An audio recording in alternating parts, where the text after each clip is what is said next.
সাথে থাকবে, দেখা হবে নতুন ভিডিওতে। আল্লাহ হাফেজ। মোবাইলটা কেনার আগে এই কাজটা অবশ্যই করবেন, মোবাইলের টাচ 100% ঠিক আছে কিনা, না কোথাও সমস্যা আছে। পুরাতন কিনেন অথবা নতুন কিনেন, সবাই এই কাজটা শিখে রাখেন। মোবাইলের টাচে কোনো সমস্যা আছে কিনা কিভাবে যাচাই করবেন?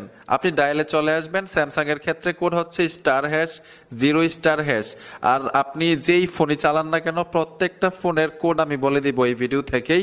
আমি টাচে টাচ করব, টাচে টাচ করার সাথে সাথে এখান থেকে এরকম ভাবে দেখবেন যে কোনো গ্যাপ হয় কিনা, না সবগুলো ফিল আপ হচ্ছে। যদি সবগুলো ফিল আপ হয় আপনি ভাববেন এই মোবাইলটার মধ্যে টাচে সমস্যা নাই। ঠিক আছে, এই দেখুন আমি এই স্যামসাং ফোনটার মধ্যে দেখতেছি টাচে সমস্যা নাই। যারা স্যামসাং ব্যবহার করেন কোডটা হচ্ছে *0*, আর যারা রেডমি ফোন ব্যবহার করেন এমআই অথবা শাওমি ****6484#